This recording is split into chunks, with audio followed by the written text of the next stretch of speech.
Okay, so I've decided to respond to Objectivist slash ObLeftivists that have mentioned me in some of their videos. So, the ObLeftivists, of course, did not mention my name because they couldn't do that. Am I right?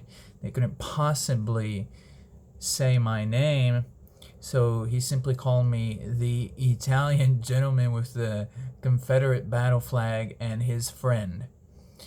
Now, his friend is called Lindsay Perigo, and he is quite well known in objectivist circles. He's been at this for a long time.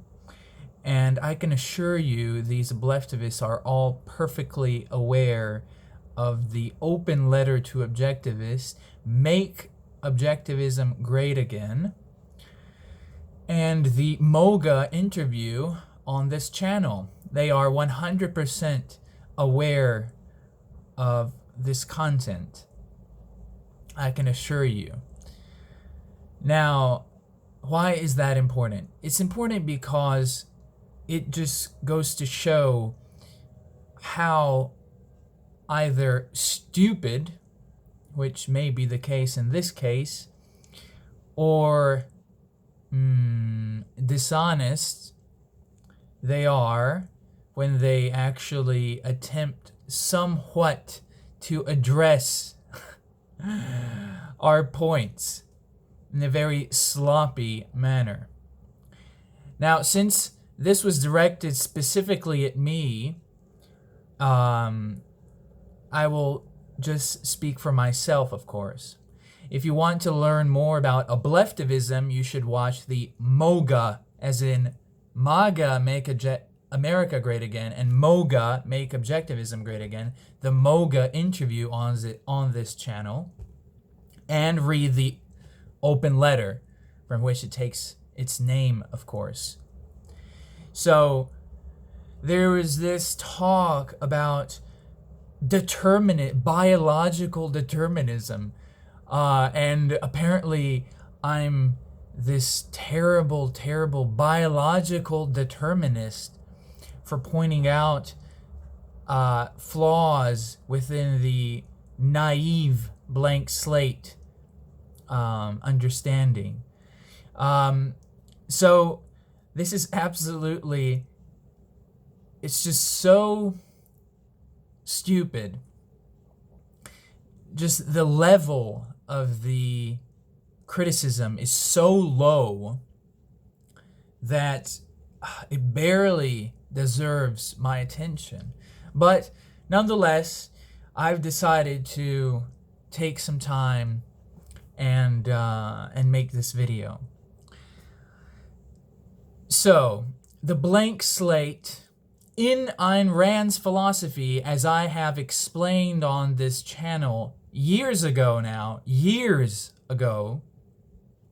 refers to ideas. Ideas are not the same thing as biology, now are they? They're not the same thing as DNA or genetics or anything of the sort. Ideas is what Ayn Rand is referring to when she's talking about the blank slate. No innate ideas. Why is this? Could these ObLeftivists even explain why? No. Maybe not. Maybe yes. Maybe they have to go open their Harry Binswanger book with all the references, right? That's because of her epistemology, which clearly states that we form concepts based on percepts, that the rational faculty identifies and integrates the material provided by man's senses, in other words.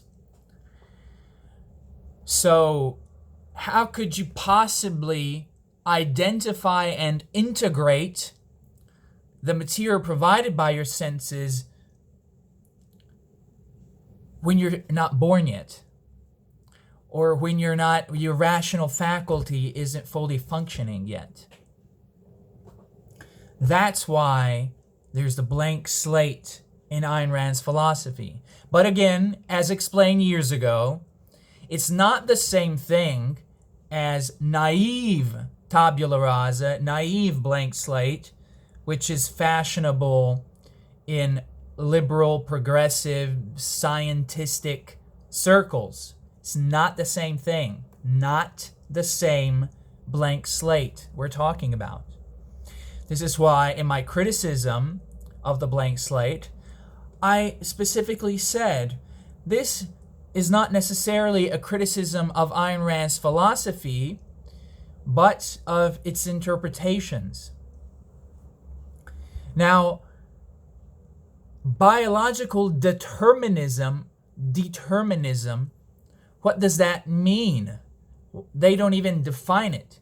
Now, supposedly, they're saying that the way we're born biologically, our DNA determines our ideas. But first of all, how could you possibly extrapolate from my videos that I hold this position, since I have never formulated anything remotely similar to that?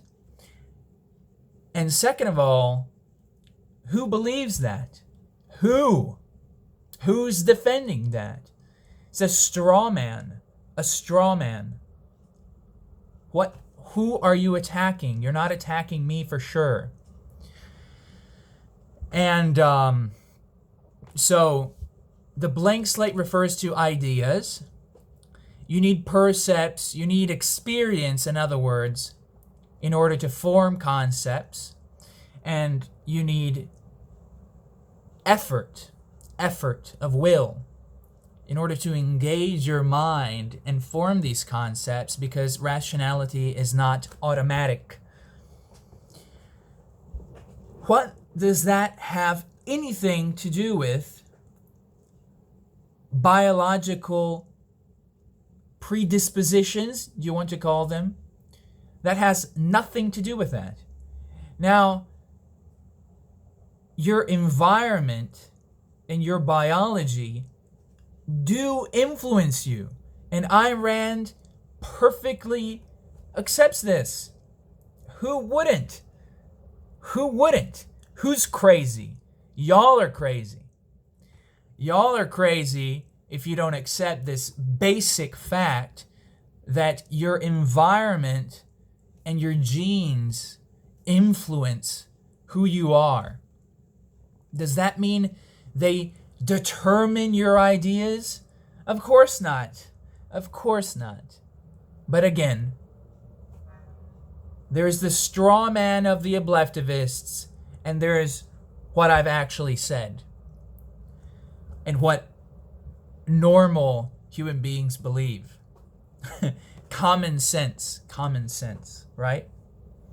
Common sense tells us that our personal physical characteristics and biological characteristics influence who we become.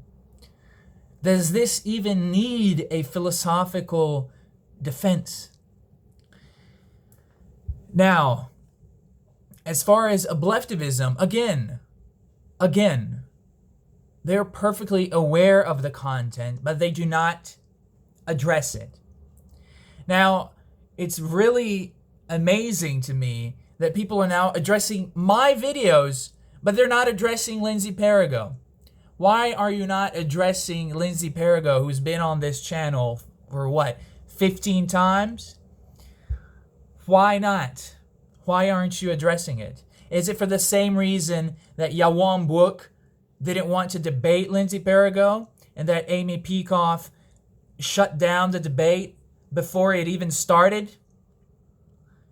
because they don't want to have a debate, because they are afraid of addressing the issues. Is that why? I think so. I think so. So why don't you start addressing the issues and stop misrepresenting what I've said, what Lindsay Perigo has said? Okay? Why don't you try doing that and then come back and make videos about me? Okay? All right? And even these videos on my origins of ObLeftivism, no points were addressed. Nada. Zero. Nothing. I've actually made a philosophic case in that video demonstrating an analogy between private property and a nation. I made an analogy based on the objectivist philosophy. That was not addressed at all. Why was it not addressed? Why not? Because on the one hand, we have an orthodox objectivist who could never go against anything Ayn Rand said or even deviate slightly. And on the other, we have the ObLeftivists who are either too stupid to understand what we're talking about or are too dishonest to address what we're talking about. Now that's all for me. And I'm sorry I don't have the Confederate flag today. I'll have it next time maybe, all right? See you soon.